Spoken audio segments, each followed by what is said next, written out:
Bonsoir à tous, ravi de vous retrouver pour une nouvelle semaine d'accès direct sur 8 Mont-Blanc, votre émission quotidienne en actualité et d'information en Savoie-Mont-Blanc. Nous sommes le lundi 12 novembre 2018, c'est parti pour 45 minutes de très belles rencontres. Au programme ce soir, nous parlerons de tri, de recyclage avec Richard Quemin de Citeo qui nous présentera le nouveau partenariat avec le Grand Annecy. Nous découvrirons ensuite le festival Migre en Scène avec Véronique Da Silva et comme chaque lundi, la page sport avec du squash ce soir. Mais avant ces réjouissances, Victoria pour les titres du journal. Salut Victoria. Salut Seb. Alors, on va parler notamment de la commémoration de la Grande Guerre qui a eu lieu tout ce week-end du côté de tous les départements. Tout à fait. L'heure était au recueillement ce week-end partout en France. À Chambéry, la brigade d'infanterie de montagne était rassemblée pour un défilé historique. On verra également du côté de Gex des enfants qui ont organisé un relais pour la paix. Et puis, un de tes reportages sur les sportifs de haut niveau à l'université Savoie-Mont-Blanc. Oui, ils sont sportifs et étudiants et l'université Savoie-Mont-Blanc les accueille depuis plus de 30 ans sur les 3 campus en Savoie et en Haute-Savoie avec des dispositifs particuliers. On verra notamment le parcours de Perrine Lafont. On passe à notre petite revue de presse quotidienne. On commence avec une idée peut-être révolutionnaire pour laver son vélo. Oui, c'est une invention qui intéressera sûrement les cyclistes, les VTTistes. Une cabine de nettoyage mobile, donc pour les vélos, tu l'as dit. L'Essor Savoyard a consacré un article donc, à cette innovation. À l'origine de cette création, Anthony Veuillet, qui vient de lancer la commercialisation de ce produit. Son entreprise industrielle est implantée à Savoie-Hexapole. L'entreprise a présenté cette technologie au Mondial du VTT mi-octobre. L'avantage de cette station de nettoyage, c'est qu'elle permet notamment d'économiser de l'eau. Selon son inventeur, 20 à 25 litres d'eau sont nécessaires pour nettoyer un vélo dans cette cabine, là où on en dépense beaucoup plus avec un jet d'eau traditionnel. Les premiers clients potentiels de cette invention sont évidemment les stations de ski, les campings, les hôtels ou encore les stations de lavage de voitures. Et puis, tu as découvert que le plus grand karting indoor de France se trouvait en Haute-Savoie. Oui, à Viry, plus précisément, près de Saint-Julien-en-Genevois. C'est là qu'on trouve la plus longue piste de karting intérieur française, 600 mètres de long pour ces petits bolides qui montent jusqu'à 50 km/h. Les journalistes du Messager ont pu tester le circuit. Selon eux, donc, les sensations sont garanties. On peut même voir sur le site du Messager une vidéo du circuit. Pour information, la structure OnKart était implantée depuis plus de 20 ans à Ville-Lagrand. Elle a donc déménagé cet automne à Viry. C'est noté. Et toi Seb, une bonne nouvelle pour le bois de Chartreuse? Oui, c'est une première en France pour la filière bois. Le bois de Chartreuse est officiellement désormais protégé par une appellation d'origine contrôlée, une AOC. Le bois de Chartreuse est connu pour sa robustesse car il pousse lentement en altitude dans une humidité constante. C'est une très bonne nouvelle, tu l'as dit, pour les quelques 340 sylviculteurs du parc naturel régional de la Chartreuse qui pourront désormais s'appuyer sur cette AOC qui s'étend sur 134 communes de Savoie et d'Isère. Et puis on chausse bientôt les skis en Savoie. Oui, il y en a beaucoup de personnes, ça intéresse beaucoup de personnes. Beaucoup de personnes attendent avec impatience l'ouverture de ces stations. Et sur le site du Dauphiné Libéré, vous pouvez retrouver une carte interactive avec les dates d'ouverture des principales stations de ski savoyardes. On sait déjà que Val Thorens ouvrira le 17 décembre. Tignes, Val d'Isère et Aurel ont choisi, elles, le 24 pour lancer leur saison. Donc rendez-vous sur le site internet du Dauphiné pour savoir toutes les informations pour les ouvertures des stations. Merci Victoria. Merci Seb. À tout à l'heure. Allez, on passe à notre rubrique Actu. Je vous en prie, Richard Quemin, installez-vous. Bonsoir. Bonsoir. Alors, vous êtes le directeur Auvergne-Rhône-Alpes de Citeo. Oui. Alors déjà, on va parler tri et recyclage avec vous. Exactement. Avant toute chose, Citeo, qu'est-ce que c'est? Alors, c'est une entreprise privée à mission d'intérêt général. On est 100% privé, 100% intérêt général. Et notre objectif tous les matins, c'est que les habitants trient davantage et c'est qu'on fasse davantage d'éco-conception des emballages et des papiers pour que demain, on recycle et on soit dans une vraie économie de la ressource. Alors, vous avez décidé de vous associer au Grand Annecy pour une grande campagne de sensibilisation au tri. Oui, mais effectivement… Comment est-ce que ça va s'articuler? Alors déjà, ce qu'il faut dire, c'est qu'on est sur un territoire d'excellence. On est sur un territoire qui trie bien plus que la moyenne nationale, 30% supérieure en termes de performance de tri. Donc bravo aux habitants du Grand Annecy, qui sont des serial trieurs, et bravo aussi aux élus qui mènent de front cette politique-là. Il faut avoir en tête que le service public de gestion des déchets sur le Grand Annecy est 45% moins cher que la moyenne nationale. Donc bravo à vous tous. Par contre, il faut continuer, ce pourquoi on vient de signer une nouvelle feuille de route qui nous engage jusqu'en 2022. Et l'objectif, c'est d'augmenter le taux de recyclage. C'est de simplifier le geste de tri et c'est de faire en sorte que le tri soit un réflexe quotidien. Comment faire justement? Comment est-ce qu'on procède? Comment est-ce que vous allez faire pour arriver à encore plus faire changer les mentalités? Alors déjà, ce qu'il faut savoir, c'est qu'on finance le dispositif de collecte sélective et ce qui coûte cher au Grand Annecy, partout en France, c'est les ordures ménagères qui restent dans les ordures ménagères, dans le bac gris et qui sont incinérées. Tout ce qui est mis dans le bac jaune, dans le conteneur à verre, vous voyez ce petit conteneur là, vous avez sur la voie publique, vous y mettez les bouteilles en verre. Comme son nom l'indique. Voilà. Et bien après, cette bouteille en verre, elle redevient bouteille en verre. Et ça crée des emplois made in Auvergne-Rhône-Alpes. Il faut savoir que les verreries françaises fermeraient leurs portes si les habitants arrêtaient de trier. Donc quand on a des idées, on a des tabous, on a des gens qui nous disent « mais ça ne sert à rien de trier ». Si, nous on vous assure, Citeo, organisme privé 100% intérêt général, qu'effectivement le geste de tri sert à quelque chose. Pareil pour les bouteilles plastiques. Les bouteilles plastiques, elles peuvent redevenir des règles MAPED qui sont fabriquées à côté, ou alors si dans ma poche, je suis venu un peu chargé, avec des stylos qui sont faits aussi à côté. Donc ça, on part d'une bouteille plastique. Exactement. Donc, vous avez la preuve devant vous, vous maniez tous les jours des objets en recyclé. Mais il faut avant tout simplifier le geste de tri. Aujourd'hui, ça reste encore trop compliqué, les consignes de tri. Pour le verre, ça va à peu près, mais dès qu'on touche au plastique, aujourd'hui, on ne trie que les bouteilles et flacons.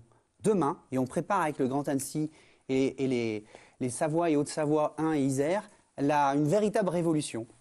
On va dire qu'en 2021-2022, vous pourrez trier 100% des emballages et des papiers, donc y compris les plastiques souples, les fameux pots de yaourt. C'est vrai qu'on a toujours cette question quand on a fini de manger, est-ce que ça se trie, est-ce que ça se trie pas? Eh ben c'est encore quelque chose sur lequel il faut travailler? Oui, demain vous n'aurez plus d'interrogation. Citeo est en train de rechercher, donc faire des recherche et développement pour trouver des filières.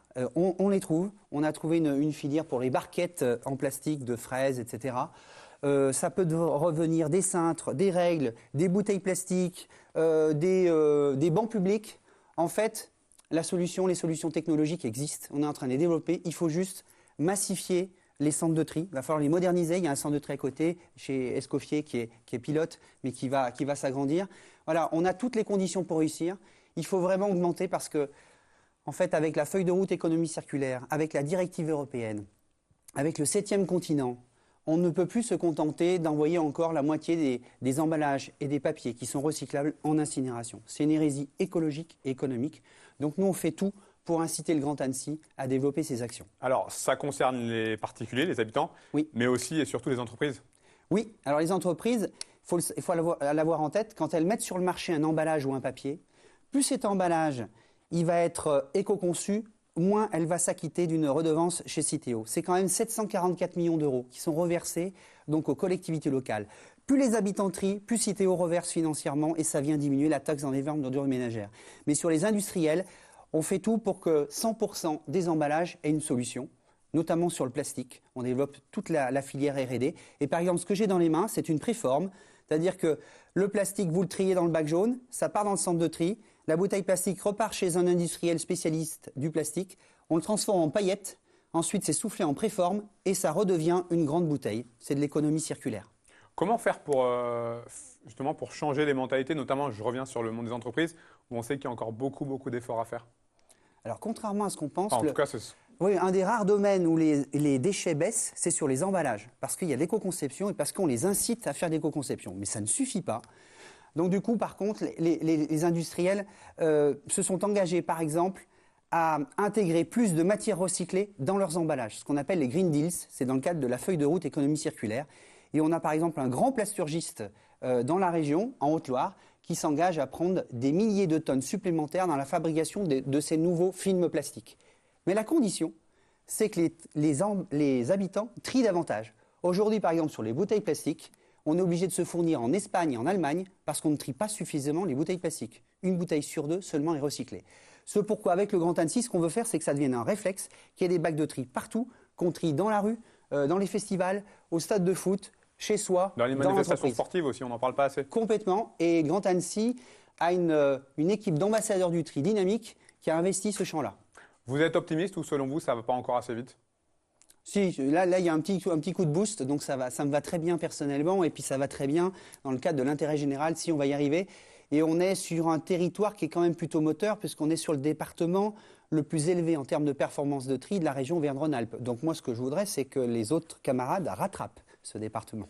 Le tri et le recyclage, ce sont des notions qui sont complètement rentré dans les mœurs chez les Français, et notamment ici, c'est en pays savoyard? Alors peut-être plus ici, parce qu'on a aussi un secteur naturel absolument magnifique et qu'on On va veut forcément préserver. prendre plus soin de sa nature? Par contre, je vous mentirais si je vous disais oui, parce qu'on serait à 100% de recyclage. Or, aujourd'hui, on n'est qu'à 68% de recyclage des emballages ménagers et à 57% des papiers. Mais ça vient, en 25 ans, on est passé de 18% de taux de recyclage à 68%. Donc, on est sur la bonne voie. Mais il faut accélérer, il ne faut pas s'endormir sur nos lauriers. Qu'est-ce qui manque pour justement arriver à ce total arrivé de 100%? Alors, je pense qu'il manque une transparence financière dans la fameuse taxe d'enlèvement d'ordures ménagères. L'habitant trie, mais sans savoir si véritablement ça va lui servir, ça va lui revenir. Donc, on parle beaucoup dans la feuille de route économie circulaire de la tarification incitative. Vous payez au prorata de ce que vous présentez en résiduel ordures ménagères. Et donc, si vous faites des efforts d'éco-conception, de prévention, de compostage, de couches lavables, de tri, il ne vous reste plus grand-chose et vous payez moins. Il y a ce rapport direct, je dirais portefeuille, qui manque et qui devrait arriver, qui devrait être développé. Merci beaucoup, Richard Merci à Camin. vous. Merci. Au revoir. Avant de passer à notre rubrique suivante, un mot sur le groupe Millet, dont le siège est à Annecy. Il a présenté ce week-end à Chamonix ses dernières collections. Au-delà de ce défilé, la société a signé un partenariat pour équiper les guides des 3 compagnies alpines de Chamonix, Cervinia en Italie et Grindelwald en Suisse. On écoute Frédéric Ducré, directeur général Millet Mountain. Il répond aux questions de Pierre Boucaud. C'est les 3 compagnies qui aujourd'hui sont équipées par la société Millet. Et plus qu'être équipés, ils sont également les premières personnes qui vont tester nos innovations. Que ce soit des sacs à dos, des chaussures, du textile, ce sont réellement des centres de test. Donc voilà, aujourd'hui, Millet, en 2018, réécrit à sa manière la trilogie des Alpes, qui a initié l'alpinisme moderne, une nouvelle manière de pratiquer l'alpinisme, plus légère, plus engagée, plus rapide, initiée en 1984 par Christophe Roffi, qui a réussi ce fantastique exploit. C'est l'heure de passer à notre rubrique culture. Pour cela, je suis en compagnie de Véronique Da Silva. Bonsoir. Bonsoir. Alors, vous êtes là pour nous parler du festival Migre en scène de Chambéry qui a débuté le 7 novembre. Pouvez-vous nous parler de cet événement? Qu'est-ce que c'est, le festival Migre en scène? Le festival Migre en scène, c'est un festival qui existe depuis 2000, qui est coordonné en France par l'association La CIMAD et qui, comme son nom l'indique, nous invite à réfléchir et à venir s'informer sur les questions des migrations. Sujet qui prend encore plus d'importance ces derniers mois, j'imagine, avec tout ce qui se passe. Tout à fait. Et l'idée du festival, justement, c'est aussi de changer nos regards sur les migrations, d'aller à la rencontre des migrants dans des temps plutôt festifs, culturels, et voilà, d'apprendre à faire connaissance. Et le festival, en fait, a pour objectif d'appeler aussi à plus d'hospitalité et à un meilleur vivre ensemble. Cette année, la thématique choisie est d'ici et d'ailleurs ensemble. Tout un programme. Qu'est-ce que vous avez voulu mettre en place? L'idée, c'était de montrer justement par la rencontre et puis par les différents événements qui sont organisés que, quelles que soient nos origines, on peut vivre ensemble sur un même territoire, dans un même pays, qu'on a aussi à s'enrichir mutuellement les uns des autres et qu'on a aussi des choses à faire ensemble, des projets à créer, des animations sur nos territoires pour le bien vivre ensemble. D'où il vient ce festival?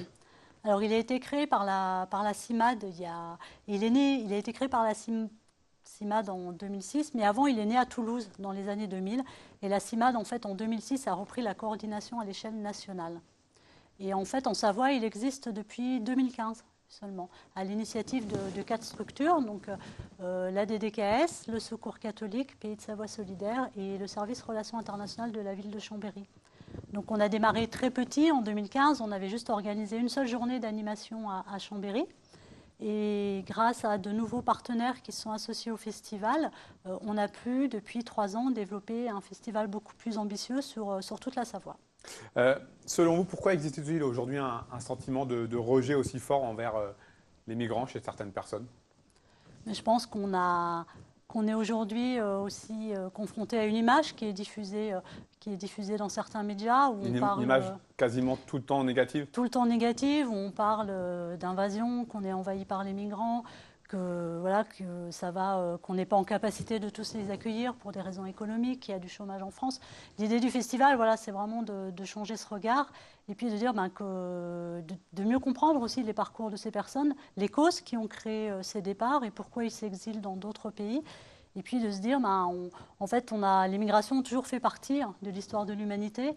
Des Français ont migré ailleurs. On a accueilli en France un certain nombre de populations qui venaient d'autres pays. Et c'est de dire, ça a toujours fait partie de notre histoire et on peut vivre ensemble si on réfléchit collectivement à cet accueil et aux solutions qu'on peut proposer.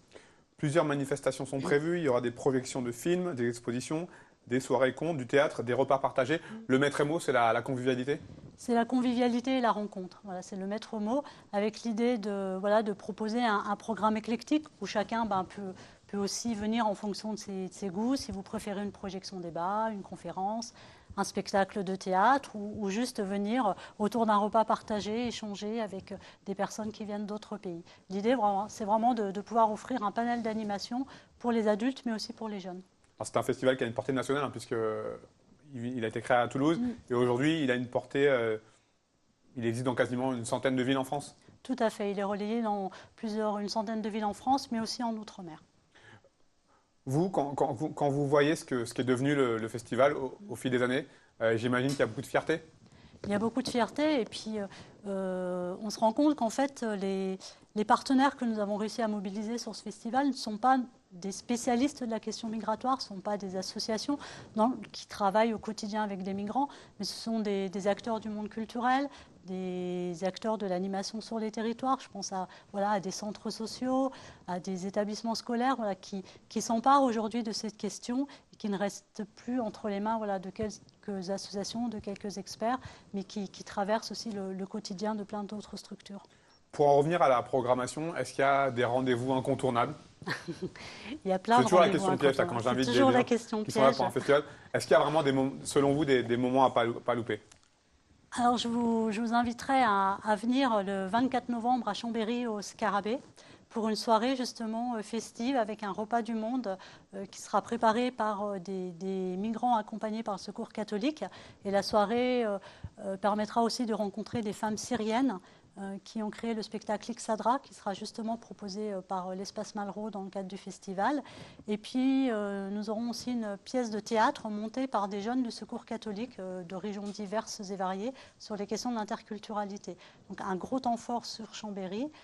Et puis, sur d'autres territoires, puisque le festival, il n'est pas que sur Chambéry, il rayonne en Maurienne, en Tarentaise, dans les Bauges, en Chartreuse. Alors, par exemple, à Albertville et en Chartreuse, je vous invite à un spectacle qui s'appelle « Y a-t-il trop d'étrangers dans le monde ?» de la compagnie du Théâtre du Réel, qui justement est un spectacle qui vient interroger comment l'arrivée de migrants, comment la création d'un centre d'accueil de migrants au sein d'une ville va bouleverser un peu la vie de la communauté, et se poser la question de ensemble où est-ce qu'on peut aller, justement. Et puis, la projection du film Libre de Michel de Tosca, qui raconte le parcours et l'histoire de Cédric Héroux, qui est célèbrement connu en France et qui est agriculteur dans la vallée de la Roya et qui est venu en aide à des migrants, accompagné d'autres habitants de cette vallée. Donc ce film, il retrace son parcours et son engagement, et il sera projeté à Bourg-Saint-Maurice et à Saint-Michel-de-Maurienne. Le fait de voir toutes ces manifestations, ça prouve bien que c'est un thème qui intéresse et qui fait parler. C'est un thème qui intéresse et qui fait parler et qui nous concerne tous dans nos quotidiens, pour qu'on soit jeunes, collégiens, enseignants, bibliothécaires, projectionnistes de cinéma. Voilà, on se sent tous concernés. Merci beaucoup, Véronique. On rappelle les dates? Alors, les dates en Savoie, c'est du 7 novembre au 10 décembre. Et vous pouvez avoir plus d'informations sur le programme, sur le Facebook du festival Migrants Scène en Savoie. Merci beaucoup. Je vous invite à rejoindre la régie. Nous sommes lundi, c'est l'heure de passer au sport. Et ce soir, deux invités. Je vous en prie, Julien Balbo et Coralie Ségère sur Paris Squash avec vous. Julien Balbo, vous êtes le nouveau directeur du centre Visaform. Coralie Ségère, vous faites partie de l'équipe féminine de Ceno Annecy Squash et vous êtes chargée de communication. Le club a décidé de changer de dimension, puisque vous avez décidé de frapper très fort pour construire une équipe de très haut niveau pour le championnat de France Interclub, avec l'arrivée notamment de 4 des 20 meilleurs joueurs mondiaux. Comment c'est possible à Annecy? Eh bien, c'est possible déjà grâce à un travail qui a été formidable de l'équipe en place là, depuis 2-3 ans, qui, en cherchant des partenaires et en étant extrêmement dynamique, a réussi à faire monter toutes les équipes jusqu'en National 2 cette année. Et puis, c'est des histoires de rencontres, de partenaires, notamment l'arrivée d'un nouveau partenaire qui a déclenché véritablement cette ambition-là, d'être un club vraiment qui va jouer sur les premiers plans au niveau national, voire même international, on espère. Coralie, qu'est-ce que ça représente pour la structure que vous représentez, ce changement de classe là? Du coup, ça permet déjà aux jeunes de pouvoir côtoyer des joueurs de haut niveau et internationaux. Et du coup, de prendre de l'ampleur au niveau de la région Rhône-Alpes et au niveau national aussi. Alors Julien, vous êtes ancien joueur de squash. Oui. Qu'est-ce que ça vous fait là de vous retrouver à la tête, de voir cette armada arriver défendre les couleurs du SAS? C'est un grand plaisir. Je les ai côtoyés, j'ai joué contre eux, j'étais en équipe de France avec eux. Donc c'est beaucoup de moments partagés. Et puis là, se retrouver à nouveau sur un projet ensemble de cette ampleur-là, dans ce club, voilà, c'est vraiment très appréciable, quoi. On est amis, la plupart, donc c'est vraiment super. C'est d'ailleurs pour ça qu'on est arrivé à les faire venir. On a bénéficié comme ça de contacts et donc tout s'est opéré pour le mieux pour nous dans le recrutement notamment. Alors ce recrutement, il ne concerne pas seulement l'équipe 1 masculine, parce que chez les filles, il y a aussi un recrutement avec notamment Mine Hello, 70e joueuse mondiale. J'imagine, Coralie, quand on fait partie de l'équipe féminine, de voir cette équipe masculine, c'est une véritable locomotive pour avoir peut-être pas pourquoi pas dans les années suivantes le même recrutement, mais chez les filles cette fois-ci. Ah oui, carrément. Déjà cette année, on a la chance d'avoir Milnelo et Sina Kandra qui nous rejoint aussi.